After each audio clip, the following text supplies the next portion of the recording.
오늘 하나님의 말씀은 고린도전서 10장 14절부터 22절까지의 말씀입니다. 그런즉 내 사랑하는 자들아, 우상 숭배하는 일을 피하라. 나는 지혜 있는 자들에게 말함과 같이 하노니 너희는 내가 이르는 말을 스스로 판단하라. 우리가 축복하는 바 축복의 잔은 그리스도의 피에 참여함이 아니며 우리가 떼는 떡은 그리스도의 몸에 참여함이 아니냐.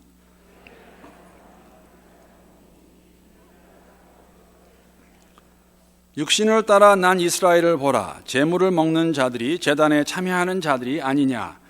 그런즉 내가 무엇을 말하느냐. 우상의 제물은 무엇이며 우상은 무엇이냐.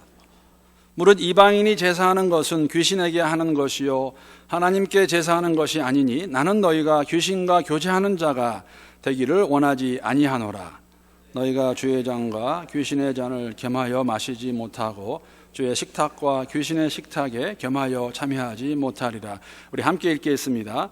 그러면 우리가 주를 노여워하시게 하겠느냐? 우리가 주보다 강한 자냐? 아멘. 하나님의 말씀입니다. 오늘 이솝 우화 이야기 먼저 하나 나누려고 합니다. 모든 분들이 저는 알고 있다고 100% 이렇게 장담할 수 있는 것은 제가 알고 있는 정도면 다 알고 계실 것입니다.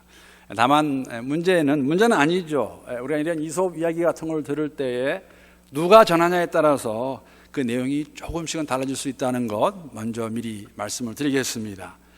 땅에 사는 동물 나라의 동물들과 하늘에 사는 새 나라의 그 새 나라 간에 그 싸움이 벌어졌습니다. 감은 잡으신 것 같아요. 무슨 이야기인지. 전쟁을 하는데 땅에 사는 동물들이 이기는 것 같으니까, 유리해지는 것 같으니까 박쥐 한 마리가 난 이렇게 쥐처럼 생겼으니까 나는 동물이다 하면서 동물 나라 편을 들었습니다. 전쟁은 그렇게 끝났습니다. 얼마 있다가 다시 전쟁을 하는데 이번 전쟁에는 보니까 새 나라가 더 잘 싸우는 것 같아요. 그랬더니 박쥐가 마음을 바꿨습니다. 나는 새야. 내게는 날개가 있으니까 하면서 이번에는 새 나라 쪽을 들어서 또 이기게 됩니다. 그 후에 동물 나라와 새 나라의 싸움이 다 끝났습니다. 더 이상 싸우지 않습니다.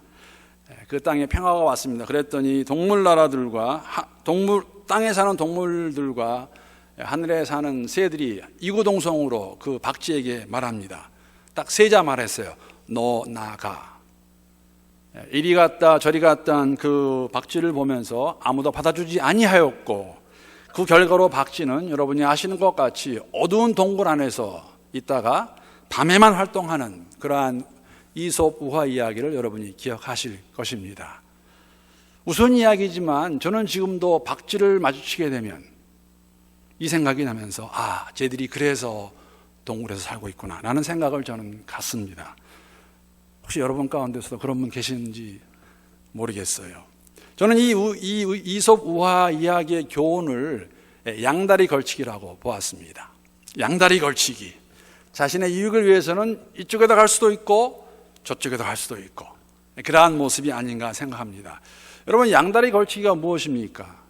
양다리 걸치기란 말은 보통 이성이 교제하는 가운데 많이 쓰는 말입니다. 분명히 한 남자와 여자가 사귀고 있는데 남자가 되었건 여자가 되었건 한쪽에서 사귀는 가운데 있음에도 불구하고 다른 이성을 만나는 것, 그러면서 한말에 그런 말 있죠. 저울질하는 것. 어느 쪽이 더 좋은가? 이 사람이 좋을까? 저 사람이 좋을까? 보통은 두 사람의 관계가 형성되어 있는 상태에서 한 사람이 다른 상대와 따로 만나는 것을 가리켜서 저울질한다고 이렇게 표현합니다. 여러분, 바울은 오늘 본문을 통해서 고린도 교인들에게 양다리 걸치기 하지 말라고 경고합니다. 양다리 걸치지 말라. 그렇게 되면 안 된다. 예수를 따르는 사람들은 전적으로 하나님 한 분에게 충성해야 되는데, 그분만을 잘 따라야 되는데, 우리는 종종 고린도 교회 성도들 가운데 어떤 사람들은 그렇지 않은 것, 오늘 본문 21절 말씀을 통해서 양다리 걸치고 있는 것 우리가 알 수 있습니다. 21절 말씀을 한번 다시 한 목소리로 읽어보겠습니다. 시작. 너희가 주의 잔과 귀신의 잔을 겸하여 마시지 못하고 주의 식탁과 귀신의 식탁에 겸하여 참여하지 못하리라. 고린도 교회 성도들 가운데 어떤 사람들은, 다는 아닙니다, 어떤 사람들은 예수가 자신의 주임을 고백하면서도 그 고백에 의해 성만찬에 참여하면서도 세상에서 귀신의 잔과 식탁을 함께 겸했다는 것, 우리는 이것을 우상숭배라고 합니다. 그런 사람들이 있었습니다. 어떻게 이런 사람들이 있을 수 있었을까? 어떻게 귀신의 잔과 귀신의 식탁에 참여하였을까? 기억하시는 분이 계시리라 생각하는데, 제가 지난주에 말씀을 나누면서 이 사도 바울의 경고의 말씀을 나누면서 음행하는 것, 하나님의 인내를 시험하는 죄, 또 불평 불만하는 죄와 함께 사실 우상 숭배하지 말라는 게 있었는데, 그래서 의도적으로 나누지 않았습니다. 그 내용. 왜냐하면 오늘 그 문제를 다루고 있기 때문에. 잠깐 지난주에 함께 나누었던 고린도전서 10장 7절 말씀 제가 다시 한번 읽어보겠습니다. 그들 가운데 어떤 사람들과 같이 너희는 우상 숭배하는 자가 되지 말라.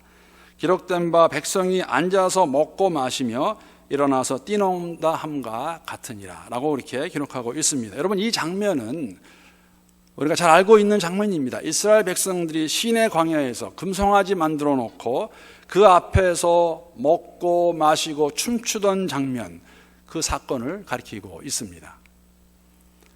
출애굽의 기적들을 목격한 이스라엘 백성들이었음에도 불구하고 이렇게 쉽게 우상길로 빠져들었다면, 우상을 섬기는 것, 우상을 숭배하는 것 빠져들었다면, 하물며 고린도 안에 그 많은 우상들이 있는데 너희들은 그렇지 않을까? 항상 스스로 경계하여 우상 숭배하지 말라고 그렇게 고린도 교회 성도들에게, 특히 어떤 사람들에게 경고하고 있는 것 저희들이 볼 수가 있습니다. 선줄로 생각하는 자 넘어질까 조심하라. 같은 맥락에서 나오는 말씀입니다. 사랑하는 성도 여러분, 믿는 사람들이, 우리가 예수를 주로 고백하는 사람들이 주의 상과 귀신의 상을 겸하여 받을 수는 없습니다. 성만찬에 참여하는 자들이 귀신의 식탁과 귀신의 잔을 받을 수는 없습니다. 하나님을 사랑한다고 하면서 동시에 세상의 것들을 사랑할 수는 없습니다. 그럴 수 없다고 성경은 저희들에게 말씀해 주고 있는 것이죠. 그런데 고린도 교인들 가운데에는 어떤 이들은 이런 사람들이 있었습니다.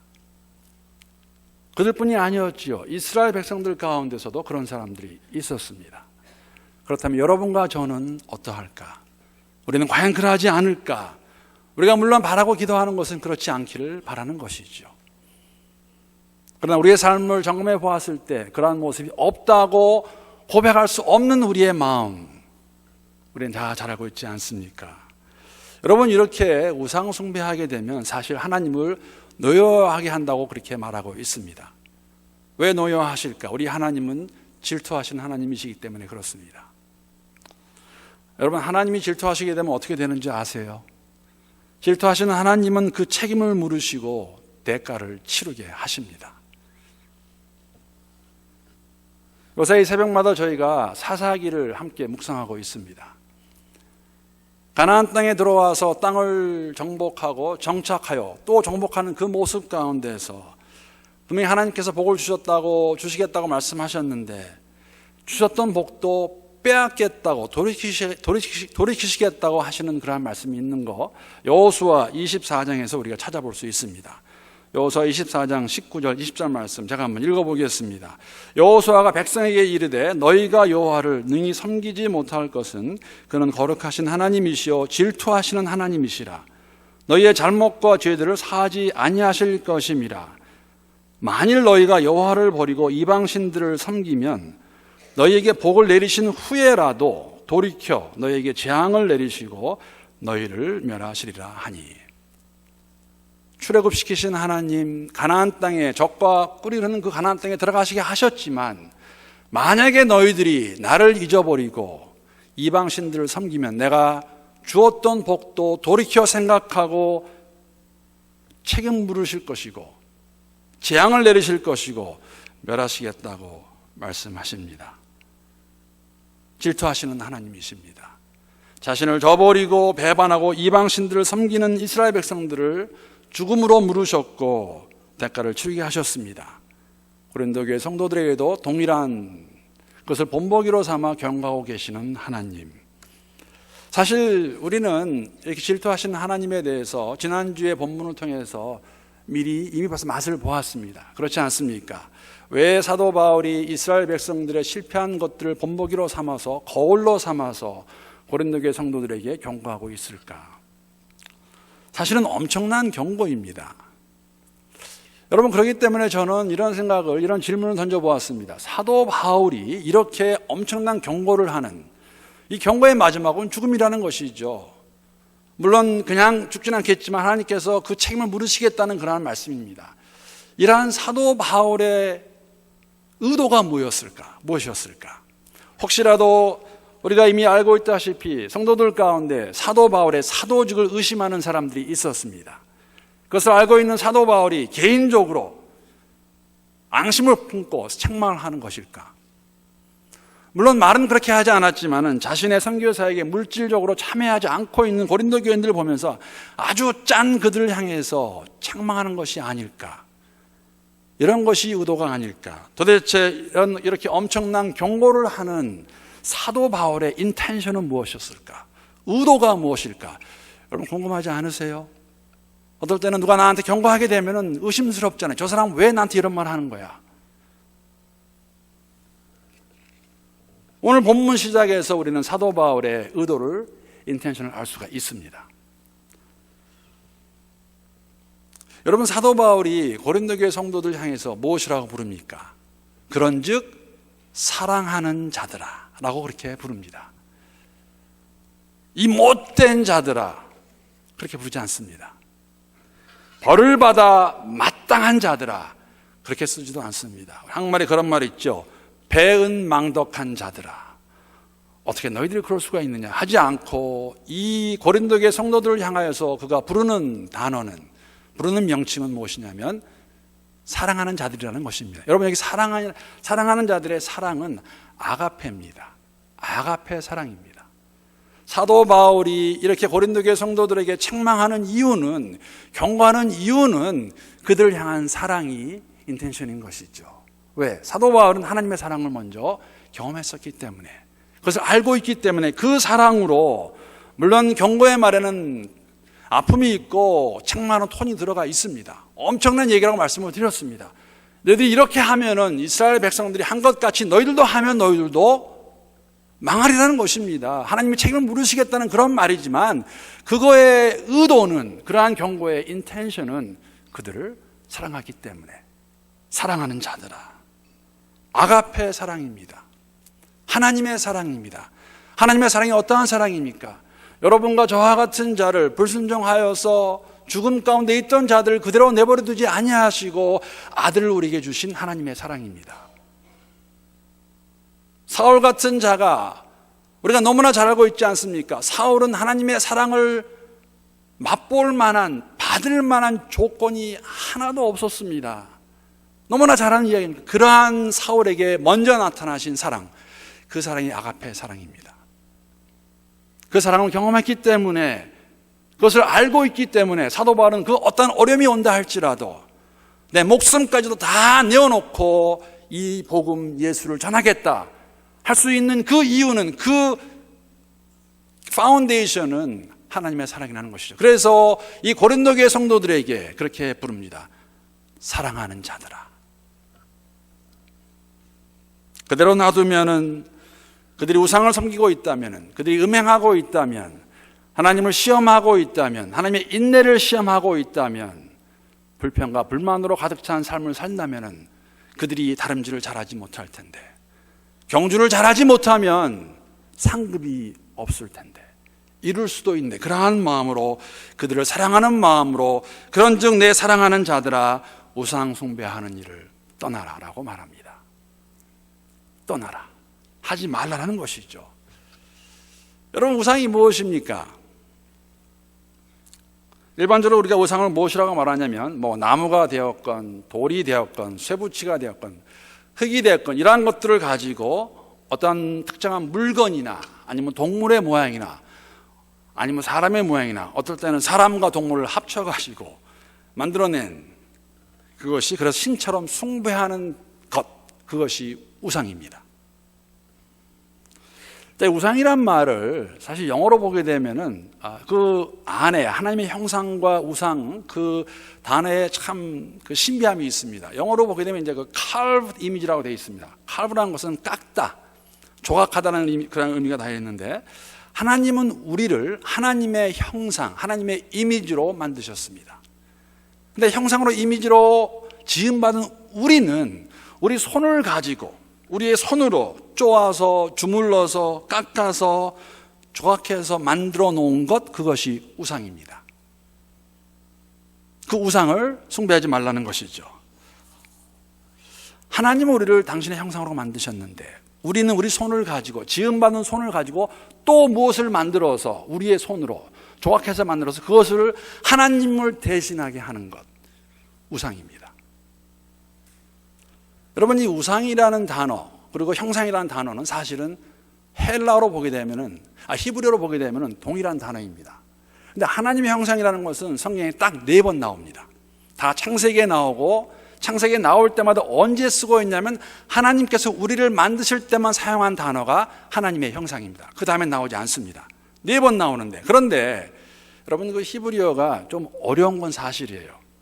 단어 앞뒤로 무엇이 붙느냐에 따라서 똑같은 단어의 의미가 달라지는 것이죠.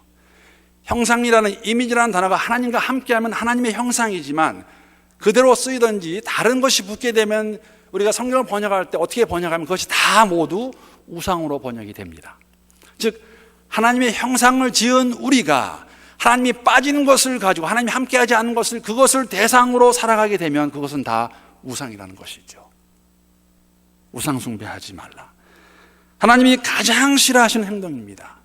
우리의 오리지널은, 우리의 원형은 하나님이세요. 하나님의 형상으로 지음을 받았는데 우리는 그 오리지널을, 그 원형을 숭배하기, 경배하고 예배하기를 포기하고 우리가 손으로 만든 것을 숭배하는 것, 우상 숭배입니다. 가장 좋은 우상을 섬기는 예는 조금 전에 말씀드린 출애굽 사건 이후에 시내 광야에서 금송아지 만드는 사건, 금송아지를 만들어 놓고 그들이 그 금송아지를 무엇이라고 불렀나? 제가 한번 출애굽기 32장 4절 말씀 읽어보겠습니다. 아론이 그들의 손에서 금고리를 받아 부어서 조각칼로 새겨 칼브했어요. 깎았습니다. 두드리고 조물을 만들어서 송아지 형상을 만드니 똑같은 이미지예요. 송아지 함께 만들어서 그들이 말하되 이스라엘아, 이는 너희를 애굽 땅에서 인도하여 낸 너희의 신이로다 하는지라. 하나님께서 선택하신 이스라엘 백성들을 출애굽시키셨습니다. 여러분, 출애굽의 가장 큰 의미는 노예로, 종으로 죽음 가운데 살던 그들을 자유인으로 만드셔서 하나님을 경배하게 하기 위해서 출애굽시키셨는데, 이 출애굽을 경험한 이들은 불과 2달이 안 된 그 시간 가운데 조급해져서 당장 만지지 못해서, 당장 얻지 못해서 금붙이 모아가지고 송아지 하나 만들어 놓고 그 송아지를 가리켜서 뭐라 하냐면 이 송아지가 우리를 출애굽시킨 신이다라고 하나님의 형상을 이 우상으로 대체해버립니다. 고린도 교회 성도들의 모습도, 어떤 이들의 모습도 다르지 않습니다. 입으로는 예수를 주로 시인하는데 그 고백이 바탕이 되어서 성만찬에 참여하는데 이들이 세상에 나가게 되면 귀신의 장과 귀신의 칙칙탁에 참여하고 있다는 것이죠. 저희 교회는 한 달에 한 번 매주 첫 주일에 성만찬을 갖습니다. 여러분, 성만찬은 그냥 해야 되는 것이구나, 그런 의미 이상의 것이라는 것이죠. 오늘 본문 16절 말씀 보게 되면 성만찬이 어떠한 것인가 저희들에게 말씀해 주고 있습니다. 우리가 축복하는 바 축복의 잔은 그리스도의 피에 참여함이 아니며 우리가 떼는 떡은 그리스도의 몸에 참여함이 아니냐, 부정적으로 아니냐 물으면서 강조하는 것이죠. 맞다. 우리의 성만찬은 그리스도의 피와 그리스도의 삶의 살에 참여하는 것이라고 말하고 있습니다. 여러분, 이 참여가 무엇인 줄 아세요? 참여라는 단어는 헬라어로 보게 되면 여러분과 제가 잘 알고 있는 단어예요. 코이노니아입니다. 코이노니아, 교제라는 것이죠. 이 말은 단순히 내가 그 자리에 앉아서 누구와 함께 음식 떼는 것, 그거 말하는 것 아닙니다. 그런 의미가 아니라는 것이죠. 무슨 의미는 이런 의미입니다. 여러분 직장에서 내 버스를 그 위에 아무리 안 좋아해도 설령 싫어한다 할지라도 버스가 오늘 점심 미스터 리 오늘 점심 때 뭐해? 나랑 같이 식사하자. 근데 거기에 대고 버스한테 아니요, 저 안 좋아서 안 합니다, 그렇게 말할 수 있으세요? 그냥 오라면 가는 거죠. 같이 밥을 먹어야죠. 그거는 교제가 아니에요. 우리는 적과도 함께 밥을 먹을 수 있습니다. 그건 교제가 아닙니다. 교제라는 것은, 헬라에서 말하는 코이노니아라는 것은, 함께 음식을 나누는 의미는 그 사람의 생각과 그 사람의 삶의 모습이 내 것이 되는 하나 되는 것을 뜻하는 것이죠. 성만찬에 참여한다는 것은 그리스도의 살과 피가 내 것이 되는 것입니다. 그리스도의 살과 피가 무엇입니까? 어떻게 그리스도의 살과 피가 그런 엄청난 의미를 가질 수 있습니까? 예수께서 십자가에 여러분과 저를 위해 죽으셨기 때문에, 십자가의 사건이 있기 때문에 그 살과 피는 우리의 삶 가운데 무엇인가를 말해주고 있고, 그 성만찬에 참여하는 것은 그 예수가 내 주인이고, 그 예수의 생각이 내 생각이고, 그 예수의 삶의 그 모습이 내 것이라는 것입니다. 그게 코이노니아예요. 사랑하는 성도 여러분, 우리는 하나님의 형상으로 지음을 받은 사람들입니다. 우리의 원형은 하나님 한 분이세요. Our original, 우리의 오리지널은 하나님 한 분이세요. 그렇기 때문에 그분만을 섬기며 그분만을 따라야 되는 것이 맞습니다. 그렇게 하셔야 되고 그러한 삶을 살아야 된다는 것이죠. 그런데 왜 다른 신을 섬길까? 그러니까 적용은 간단한 겁니다. 우상을 섬기지 않으시면 돼요. 하나님만 바라보고 예수만 따라가면 됩니다. 여러분, 어떻게 해서 이 고린도 교회에서 어떤 성도들이 귀신의 잔과 귀신의 떡을 함께 할 수 있었을까? 물론 제가 말씀을 드렸습니다. 우상에게 드려졌던 그 음식을 먹는 그 자체는 아무런 우리에게 의미를 주지 않지만, 그 우상에 드리는 제물의 의미가 무엇인가, 그것을 우리가 알게 됐을 때, 그리고 그것이 만약에 내 주위의 형제자매들에게 어려움을 주게 된다면은, 그리고 여러분 조금 전에 나온 말씀과 같이 그들이 거기서 앞에서 먹고 마시고 춤을 췄다는 것, 그 의식에 동참하는 것을 말해주고 있지요. 그래서 손주로 생각하는 자, 그것을 아무렇지 않게 여기다가 넘어질 수 있고, 어쩌면 자신도 모르게 우상 숭배에 참여할 수 있는 것. 여러분, 이것을 만약에 오늘 우리의 삶과 적용한다면 이런 것입니다.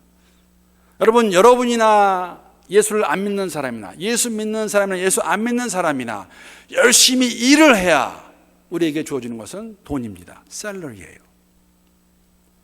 예수 믿는 사람들이 회사에 가서 다른 사람과 다르게 1시간 덜 일하는 것도 아니에요. 일을 더하면 더했지 덜 하지 않습니다. 즉, 내가 일하는 것이나 믿는 사람이 일하는 것이나 안 믿는 사람이 일을 할 때는 돈을 벌기 위해서 합니다.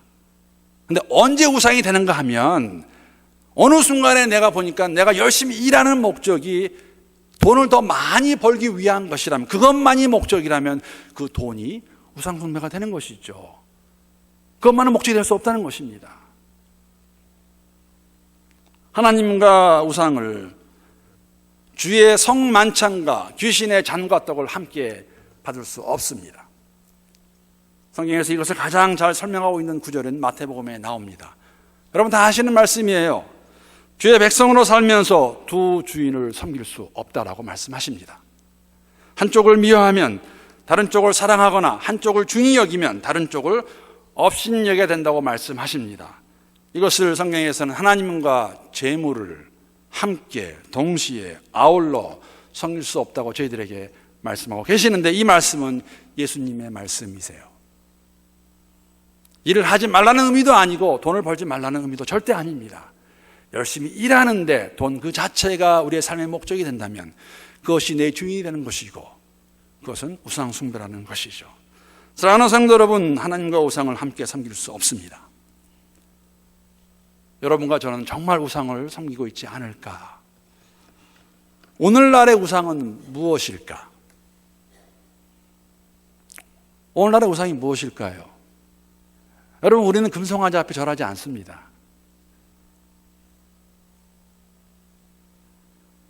오늘의 우상 숭배는 외형적으로 드러나는 것이 아니라 우리의 마음 깊은 곳에 나만이 알고 있는, 주님이 말씀해 주시는 숨어 있는 그 무엇이 있겠지요.